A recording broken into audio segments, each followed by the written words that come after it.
नमस्कार प्रिय मित्रों, स्वागत है आप सभी का हमारे YouTube चैनल विशाखा धर्म गंगा में। आप सभी लोगों का एक बार फिर से सच्चे दिल से अम्बे रानी के लिए, माता वैष्णो के लिए एक लाइक जरूर करके देखिए। इस बार शारदीय नवरात्रि पर बहुत ही शुभ संयोग बन रहा है। इस बार शारदीय नवरात्रि 7 नहीं 8 नहीं पूरे 9 दिनों तक माता वैष्णो का रहेगा।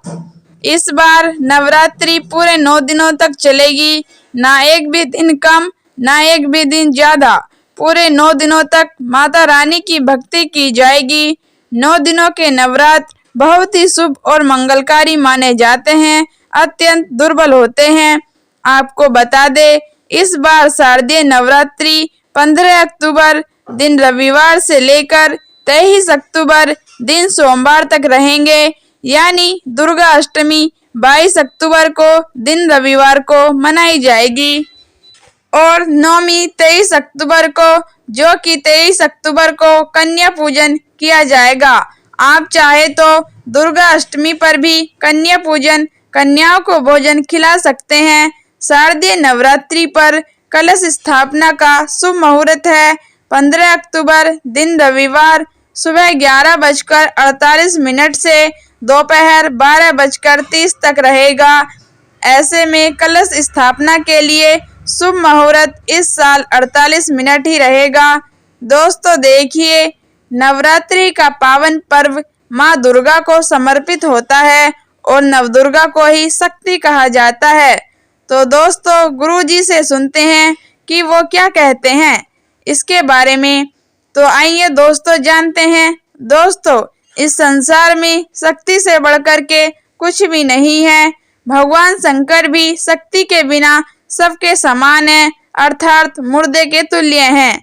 तो आज की इस वीडियो में आप लोगों को नवरात्रि के दिन, नवरात्रि के किसी भी समय अगर आप यह उपाय करेंगे, उपाय करने वाली जानकारी बता रही हूँ, इससे आपकी गरीबी, दुख, तकलीफ है, जीवन में चल रही परेशानियां तथा मनोकामनाओं की पूर्ति होगी।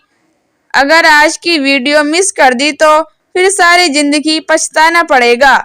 अगर आपके भी दुकान धंधे बंद हैं, पैसों की किल्लत है, घर में लोग बीमार पड़ते हैं, एक दूसरे की आपके घर में नहीं बनती, शत्रु परेशान करते हैं, पैसा आने का मार्ग बंद हो गया है, पैसा आता है वैसे ही चला जाता है, पैसा बिल्कुल ही आपके घर में नहीं टिकता है, घर भारी भारी लगता है, दिन भर आपके मन में गुस्सा आता है या शरीर में दिन भर आपके आलस बना रहता है। यदि घर में एक के बाद एक मृत्यु होती चली जा रही है, घर काटने को दौड़ता है, घर में संकट बढ़ गए हैं, तो इस वीडियो को एक बार ध्यान से जरूर देखना। अगर कोई भी व्यक्ति नवरात्रि के पावन पर्व में, नवरात्रि के किसी भी दिन हमारी ये वीडियो देखता है, ये उपाय अगर एक दिन सच्चे मन से कर लिया तो ऐसे व्यक्ति को धनवान बनने से, धनी बनने से दुनिया की कोई भी शक्ति रोक नहीं पाएगी। धनी बनने के साथ साथ जिस भी मनोकामना की पूर्ति के लिए ये उपाय तत्काल नवरात्रि के समय वह मनोकामना की पूर्ति होगी। मूर्ख व्यक्ति ही होगा जो इस प्रकार के उपाय को नवरात्रि के समय में नहीं करेगा, स्वयं की दरिद्रता का लाने का प्रयास करेगा। इसीलिए मैं बोल रही हूँ कि इस वीडियो को अपने फायदे के लिए जरूर देखिएगा और पूरा देखना। और अगर थोड़ी सी भी वीडियो में बताई गई जानकारी पसंद आए तो वीडियो को लाइक करें, चैनल को सब्सक्राइब करें और कमेंट में जय माता दी जरूर लिखना। आशा करूंगी कि आप ऐसा जरूर करेंगे। देखिए, जो नवरात्रि का पावन पर्व होता है, ये नवदुर्गा की कृपा प्राप्त करने का सबसे अच्छा समय होता है। नवरात्रि के 9 दिनों माता रानी हम सबके घर में आ जाती हैं और हम सबके घर में रहती हैं और समस्त जितने भी वृक्ष हैं, समस्त जितनी भी जड़ी बूटी हैं, समस्त जितने भी तांत्रिक वस्तु है, सब में माता का वास हो जाता है। इसीलिए नवरात्रि के समय में जो भी उपाय करते हैं, जो भी क्रिया करते हैं, वो तत्काल फल देती है। और नवरात्रि में आपको क्या करना है, कैसे उपाय करना है, यह सारी जानकारी इस वीडियो में आपको देखने को मिलेगी, सीखने को मिलेगी।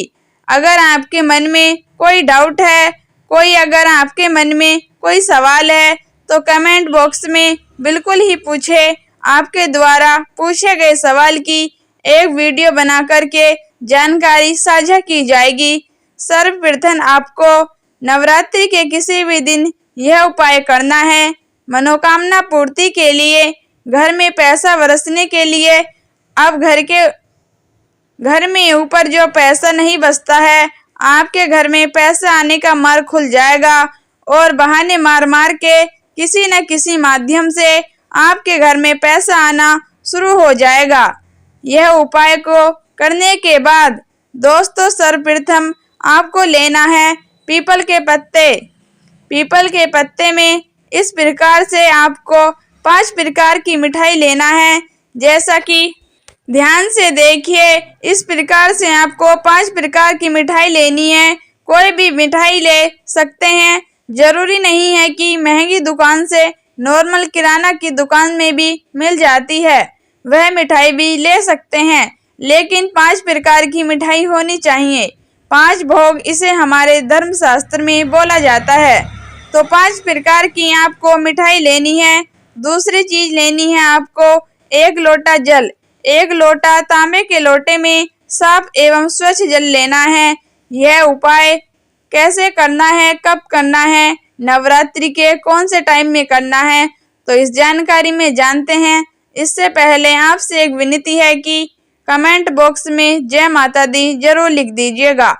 तो आपको ये दोनों चीज़ों को, यह 5 प्रकार की जो आपने मिठाई ले रखी है, यह पीपल के पत्ते में यह 5 प्रकार की मिठाई को आपको लेना है और आपको चले जाना है पीपल के वृक्ष में। पीपल के वृक्ष में कैसे चढ़ाना है और आपको कौन सी कामना को लेकर के चढ़ाना है, यह इस वीडियो में बताऊंगी। तो सर्वप्रथम तो आपको पीपल के पेड़ के नीचे में जाना है और आपको पीपल के वृक्ष को निवेदन करना है कि हे पीपल वृक्ष या फिर वृक्षों के राजा, इस प्रकार से आपको प्रार्थना करनी है। मेरी गरीबी हटाएं, मेरे दीन दुख हटाएं। जैसे दुकान धंधा चौपट हो गया है, नहीं चलता है, बंद हो गया है, दुकान धंधा नहीं चलता, तो मेरी दुकान धंधे में चलना जो है फिर से अच्छा प्रारंभ हो जाए, ग्राहकों की भीड़ लग जाए। इस प्रकार से आपको प्रार्थना करनी है। पैसों की किल्लत है तो बोलना है कि हे महाराज, हमारे घर में पैसे नहीं आते हैं, माँ लक्ष्मी हम आपको ले आने के लिए आए हैं, आप हमारे साथ हमारे घर चलें। इस प्रकार से आपको प्रार्थना करनी है, क्योंकि पीपल के वृक्ष पर माता लक्ष्मी तथा भगवान विष्णु का वास होता है और नवरात्रि के समय यह पूर्ण रूप से जागृत अवस्था में रहते हैं। इसीलिए नवरात्रि को जागरण का दिन भी कहा जाता है। नवरात्रि के समय में जो भी उपाय करते हैं, टोने टोटके करते हैं, उसका रिजल्ट तत्काल ही मिलता है। तो आपको करना क्या है, 1 लोटे जल को आपको पीपल की जड़ में डालना है। ये उपाय शाम के समय में करना है, ध्यान से सुनिएगा, और सूर्यास्त से पहले ये उपाय करना है। तो शाम के समय में करना है। 1 लोटे जल को उसकी जड़ में आपको अपनी मनोकामना बोलते हुए आपको चढ़ाना है। जैसे कि आप बोलना कि हमारे जो है दुकान में बिक्री हो जाए, या फिर माता हम आपको ले जाने के लिए आए हैं, आप हमारे घर में प्रवेश करें, हमारे घर को धन दौलत से परिपूर्ण बनाए। इस प्रकार से आपको प्रार्थना करनी है। कोई भी समस्या हो, वो समस्या बोलते हुए आपको 1 लोटा जल इसमें चढ़ा आना है पीपल की जड़ में। दूसरा आपको करना है, 5 प्रकार की मिठाई रखी है, माँ लक्ष्मी को भोग के लिए चढ़ा देना है। पीपल के पत्ते में ही 5 प्रकार की मिठाई रखनी है और इसे भोग के लिए माता लक्ष्मी को चढ़ा देना है। जितना दम है, जितने टोने टोटके पर विश्वास रखता है, ऐसे व्यक्ति ही यह उपाय करना जबरदस्त पावरफुल उपाय है। इस उपाय से स्वयं माँ लक्ष्मी के गण जो होते हैं, स्वयं माँ लक्ष्मी की जो सेविका होती है आपके घर में, उसी टाइम से आपके पीछे आना शुरू कर देती है। अगर आप सात्विक इंसान हैं, वास्तव में अगर आपके घर में धन की कमी है, वो जो भी सेविका है माता लक्ष्मी की, वो आपके घर में आएंगी, देखेंगी और तत्काल माता लक्ष्मी को जाकर के बताती है कि वास्तव में वह जो मनुष्य आया था उनके घर में धन की तकलीफ है, माता आप उनके घर में चलिए। इस प्रकार से आप देखना कुछ दिनों के भीतर ही में अगर आप ये उपाय करते हैं तो आपकी गरीबी, निर्धनता, जीवन में चल रही परेशानी जैसे कि दुकान धंधे बंद हो चुके हैं, पैसे की किल्लत है, घर में लोग बीमार पड़ रहे हैं, बीमारी खत्म नहीं होती है, एक दूसरे से आपकी अच्छी नहीं बन रही है, परिवार जुड़ेगा, रिश्ते भी जुड़ेंगे, शत्रु परेशान करना चाहता है, शत्रु स्वयं ही नष्ट हो जाएगा, पैसे आने का मार्ग खुल जाएगा, पैसा आएगा और आपके घर में टिकेगा भी। जैसे बहुत से लोग बोलते हैं कि हमारे घर में पैसे आते हैं लेकिन उड़ जाते हैं, तो आपके घर में पैसा भी आएगा। अगर आपका घर भारी भारी लग रहा है, जैसे लक्ष्मी आपके घर में प्रवेश करेगी, नवरात्रि के समय में आपका घर बहुत ही अच्छा लगने लगेगा। दिन भर किसी पर गुस्सा आ रहा है तो गुस्सा आना बंद हो जाएगा, शरीर से आलस भी भाग जाएगा। लेकिन यह उपाय आपको रविवार को छोड़ करके, जी हाँ, नवरात्रि का जो रविवार है उस दिन को छोड़ करके ये उपाय किसी भी दिन कर सकते हैं। यह उपाय बहुत ही अच्छा है, मनोकामना पूर्ति करने के लिए, इच्छा पूर्ति करने के लिए जबरदस्त पावरफुल उपाय है। ये उपाय हम अपने बहुत सारे भक्तों को करा चुके हैं और अच्छा लाभ भी मिल चुका है। कई लोग तो महाधनी और करोड़पति बन चुके हैं। बस आपको यही 5 प्रकार की मिठाई का चयन करना है, जो नॉर्मल हो, जो किराना की दुकान में मिलती है वो भी मिठाई ले सकते हैं। अगर ये 5 प्रकार की मिठाई नहीं मिलती तो फिर शक्कर ले लेना। किसी प्रकार से 5 प्रकार की कुछ भी मीठी चीज लेकर के ये उपाय कर सकते हैं। बिल्कुल ही यह लाभकारी ही होता है और यह उपाय अवश्य करिएगा। आपकी गरीबी मिटेगी, निर्धनता मिटेगी। नवरात्रि के समय में यह उपाय करना फलकारी होता है। नवरात्रि जाने के बाद अगर ये उपाय दीपावली के दिन करते हैं तो भी यह उपाय बहुत ही फलकारी होता है। नवरात्रि में, दीपावली या फिर होली में ये उपाय कर सकते हैं, बहुत ही इसे उत्तम माना गया है। तो आप अपनी गरीबी मिटाने के लिए, समस्या से छुटकारा पाने के लिए, मनोकामना पूर्ति करने के लिए यह उपाय जरूर करिएगा। अगर आप माता रानी से प्यार करते हैं तो एक लाइक जरूर करना और कमेंट बॉक्स में जय माता रानी जरूर लिखना।